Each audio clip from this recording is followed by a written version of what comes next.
Pardon the interruption, but I'm Mike Wilbon. Tony, an apartment in Monaco just sold for $554 million. I'm Tony Kornheiser. I don't get there often, but I'm hoping to Airbnb it. What do you think? That's good. What do you think? Yeah, that'll work. Yeah. I'll be one of your clients. Yeah. I expect to break a discount, though. Oh, yeah. I'd give it to you for like $65,000 an evening. Yeah, because I got to make back all this money. That's a lot of money there. Welcome to PTI, boys and girls. In today's episode, the Lakers win again, the Celtics lose, and Booger McFarland joins us to preview tomorrow's first round of the NFL draft. But we begin today with Victor Wembanyama sustaining a concussion last night in the second quarter of San Antonio's eventual home loss to Portland when he fell under the basket and hit his head on the floor. Wembanyama left the game and did not return. Under the conditions of the NBA concussion protocol, Wembanyama could be eligible to play Game 3 in Portland on Friday. Wilbon, what could Wembanyama's concussion mean for him, for the Spurs, and for the NBA?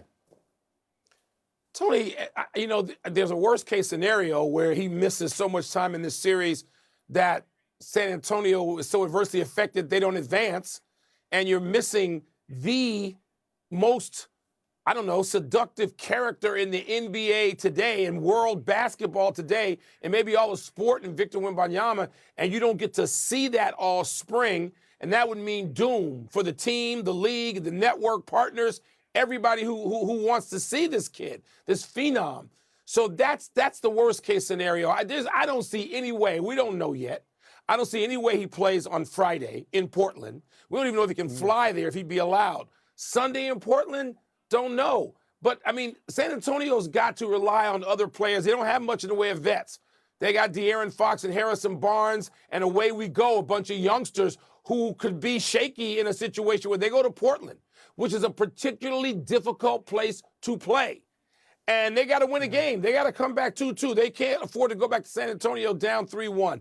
So it could mean all those things. But, wow, it was a jolt to watch it last night. And you just hope that Victor Wembanyama feels okay and recovers as quickly as possible. I'm a doctor, as you know, but not that kind of doctor, so I'm going to resist making any medical analysis here. I have read what has been printed about the protocol in the NBA. And it is possible that he could play in 72 hours because the restriction is 48 hours. They say that you have to sit quietly, not do anything for 24 hours. Then you can be examined. You can be given light things to do.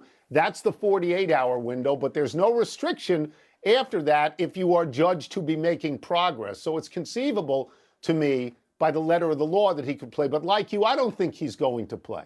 I think people are going to be cautious, and I think they should be cautious. The important thing here is his long-term health, as it is with any concussion victim at that point. And Mike, we have seen in football, I won't go too long here. I will say two things. One is that San Antonio had a 2-1 edge in the regular season on Portland this year, and Wembanyama didn't play in any of those games. So they can beat Portland without Wembanyama.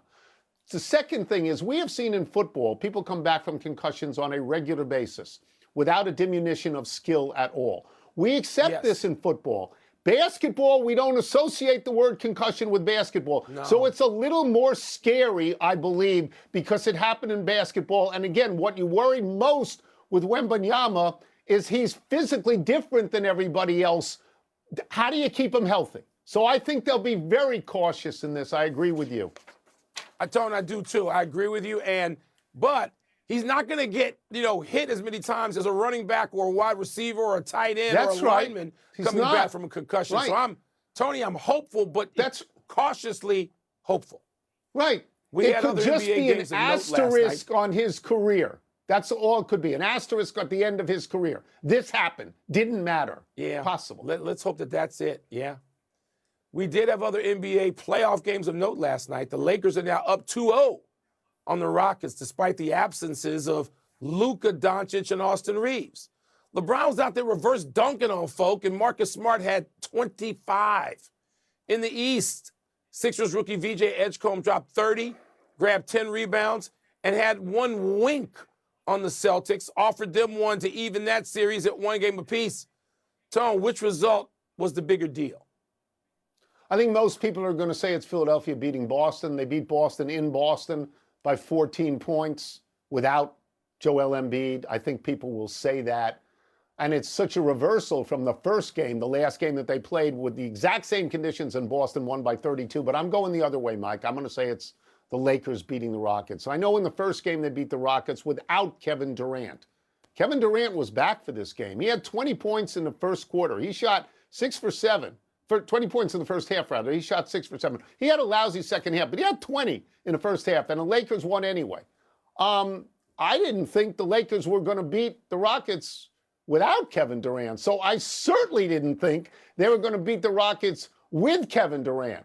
You know, I mean, they don't have Luka Doncic, and they don't have Austin Reeves. That's 57 points. That's just gone. To me, this is a big deal, and I will give you a small little factoid that you're going to love. This is the 25th time in LeBron James's career that a team that he has been on in the playoffs has gone up 2-0. They're 24-0 in the previous time. 24-0. So this augurs well for the Lakers. Tony, I agree with you. I'm not going to say the Celtics, who going back now, this entire sort of regime with Tatum and Brown and this cast, I know it's evolved and changed, they throw in a clunker.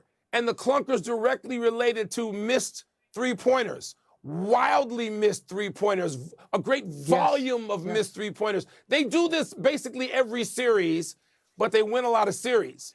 Now, they didn't win it against the Knicks last year, but I'm not going there. I think they will beat Philadelphia. I don't think Philadelphia can sustain this, you know, and they're not going to have Joel Embiid out there. It doesn't sound like. So I'm going with you with the Lakers to be up 2-0 on Houston. The Rockets are the biggest disappointment through a couple of games of the playoffs. They made no adjustments defensively. They realize that Kevin Durant is coming back. He might lose some steam in the second half, which he did. You mentioned only 3 points. I don't want to blame Durant for that. Houston's got other capable players, but management failed them. They didn't go out and get a point guard after Fred VanVleet was injured for months and months. Coming into the season, they didn't go out and get a guy, you know, like Atlanta did. Go out and get a veteran point guard to help Kevin Durant. So Houston is just, I'm ready to dismiss them. Get off the stage. Good for the Lakers. Bigger deal to me, too. Luke Kennard, 50 points in 2 games. Probably have to go back to Duke to see him do that. I know what happened in the NBA, but Duke's a better line. Let's move to baseball and the ongoing misery of the New York Mets. The Mets took a 3-0 lead against the Twins in the 3rd inning last night on a Francisco Lindor home run. Then they saw the Twins chip away at that lead in the 6th and the 7th on Nolan McClain, who had been perfect through 5. In the top of the 9th, the Twins loaded the bases on Devin Williams, got 2 runs in on a single and a bases-loaded walk, and the Mets then lost their 12th in a row. The last time they lost 12 in a row was 2002. Wilbon, is it too soon to have concerns about the Mets' season? I'll leave the forecast of the Mets to the New Yorker, for whom the Mets were once important to. I'll leave that to you. I am thrilled. I'm thrilled to be here in New York, and I'm always thrilled to be here in New York. I'm even happier that the Mets are a miserable pile of goo while I'm here in New York, and I can hear and see all the hand-wringing and hear all the whining. It's great that they spent this much money, because since 1969, when I was 10 years old that summer, I have hated the New York Mets. So I couldn't be happier. I hope the losing streak reaches 30 games, all right? They may turn it around, I don't know. But to spend this much money and get nothing for like the second time in 3 years, all the analytics applied, all the money spent, I am just wildly delirious about the Mets' misery. I'll let you take it away. Let me unload my baggage here. The Mets were the team of my youth. That is true. I was there in 1969 when they went into first place for the first time at Shea Stadium. They went into first place for the first time in the franchise history. I loved the Mets. Past tense. Notice the past tense. By the way, in 2002, when they lost 12 in a row, you know what else happened in 2002? The Jets won, I believe, the AFC East. So that's eons ago. That's a while ago. Let me get right to the issue. Should you have concerns right now? You can say no, because it's 139 games to go, and a lot can happen. And you can look at their division, where the best team in their division, the Philadelphia Phillies, are just as bad as they are. The Phillies are 8-15, and the Mets are 7-16. But, and there's always a but, last year in June, The Mets had a record, middle of June, 45-24, the best in all of Major League Baseball. The best. Since then, the Mets are 45-71. That stinks. That's what we call Nats land at my house. And by the way, no team has ever lost 12 in a row in a single season and made the playoffs. 138 teams. None of them has done this. Let's take a break. Coming up, who are the best players available in tomorrow's NFL draft? We're going to ask Booger McFarland.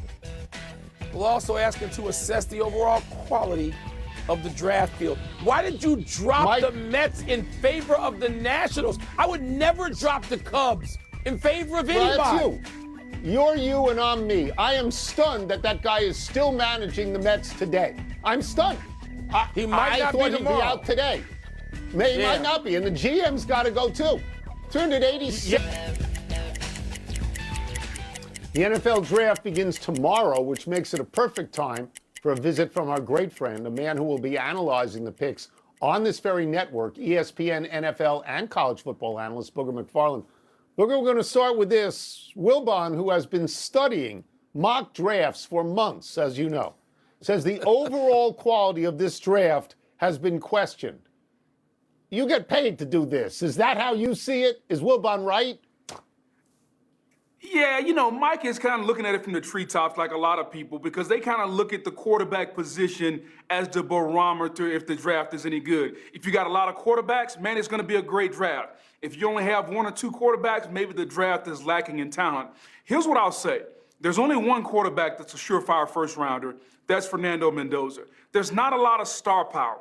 You got Jeremiah Love, who's the running back from Notre Dame. You got the edge rusher from Ohio State, Arvell Reese. You got David Bailey. But as far as like the bona fide star guys that you could say, you know what, in 3 or 4 years, these guys are going to be first-team All-Pro and have Hall of Fame potential, it's not many guys like that. So I understand where Michael is coming from as he's combing through all these draft guys that he's doing, Tony. All right, you mentioned Jeremiah Love, Booger, so let's go straight to him. You said he's the best player in the draft. And if so, how many teams can afford to pass on him? What is it that makes him so special to you?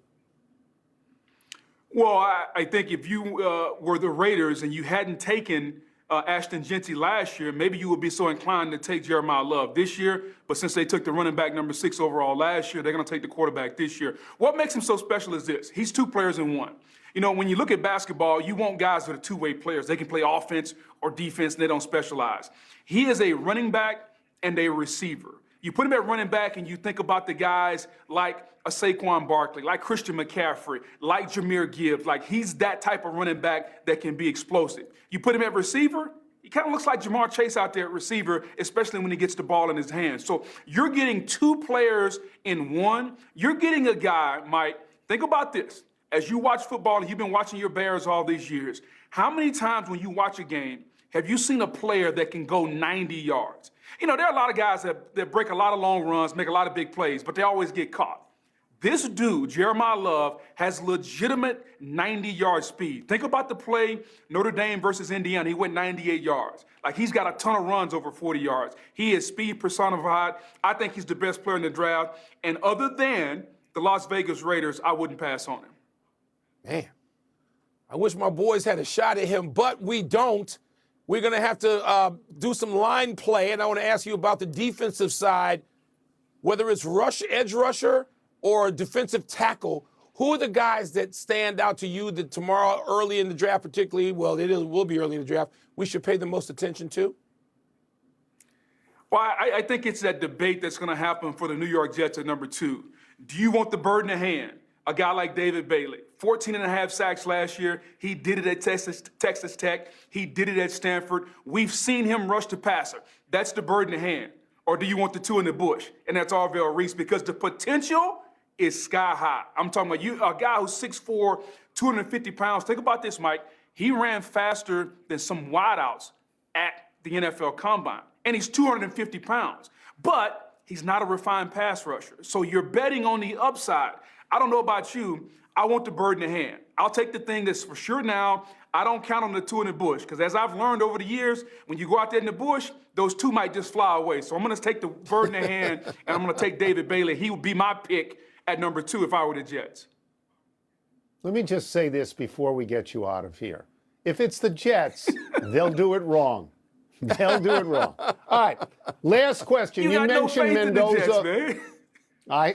I have no faith in the Jets. All right, you mentioned Mendoza. He's going to be the number one pick, we assume. Who is the next best quarterback? And people mention Ty Simpson. Would you take him in the first round, or will Mendoza be the only first-round quarterback? For me, it will be Mendoza as the only first-round quarterback. I think that there's a bunch of quarterbacks in that next group. Ty Simpson, he's only got 15 starts. And when you have a quarterback with that fewer starts, now we're talking about when you look at Anthony Richardson, players that played like that, Mitch Trubisky, guys that have few starts that didn't translate to the National Football League. Then you throw in Drew Aller from Penn State. The guy for me, and everybody's going to say I'm a homer, rightfully so, I like Garrett Nussmeier because I go back to 2024 when he was fully healthy, and he did the one thing that you have to do at the quarterback position. You have to throw the football before the receiver is open. You have to anticipate, Tony, and the best anticipatory thrower in this draft is Garrett Nussmeier. Well, people say, well, what happened in 2025? Well, guess what? LSU was terrible. He was hurt. We fired Brian Kelly, and we move on. But I think when Garrett Nussmeier was healthy, he was a quarterback that was getting first-round talk. He's not going to go in the first round this year. He may not go in the second round. But when he's picked, I think his pedigree, Doug Nussmeier, his dad, the offensive coordinator for the Saints, so you have all that coaching lineage in his background, he's going to be a really, really good quarterback. If I couldn't take Fernando Mendoza for Booger, I would take Garrett Nussmeier, and I would really feel comfortable about him being my quarterback. Thank you, Booger. Haven't seen you in a while. Thank so you, good Booger. to see you Appreciate back, it, man. So good to see you. Yes, thank you. It's great. It's great to see you guys. Mike, you haven't grown an ounce of hair. Tony, I think you lost some. Right on both NFL counts. Draft Countdown begins tomorrow night at 7 p.m. Eastern. Let's take one last break. Still to come, some wild highlights from last night's Stanley Cup playoff action. And the Pistons have a big one tonight against Orlando. Yeah. I wish You'll we be could get watching the Jeremiah draft, Love. Mike. I wish we could, Tone. I'm excited about him. Happy time, people. Happy 65th birthday, Jeff Hostetler. Hostetler's shining moment was as the Super Bowl winning quarterback for the New York Football Giants in January 1991 when the Giants beat Buffalo 2019 in the wide right game. Hostetler was playing because incumbent Giants quarterback Phil Simms was out with a broken foot. Hostetler started 2 regular season games and the 3 playoff games after Simms went out. Hostetler had been drafted by the Giants in the 3rd round out of West Virginia in 1984 and backed up Simms. After the Giants, Hostetler played 4 seasons for the Raiders and 1 for Washington. In all, Hostetler started 83 NFL games, mostly for the Raiders, and he went 51-32. That's a pretty darn good record as a starter, Tony. I saw Hostetler play against Maryland and Boomer Esiason and maybe Frank Reich at least once, but I'm thinking I might have seen him at West Virginia a couple of times. That's a nice pro career he wound up having. Yeah. Yep. Happy anniversary, Karl Malone. On this day 26 years ago, the mailman became the oldest player in NBA history. 36 years, 273 days. To score 50 points or more in a playoff game when he dropped 50 on Seattle in Game 1 of their series. Malone and John Stockton played 1 million playoff games for Utah, but never won the final one.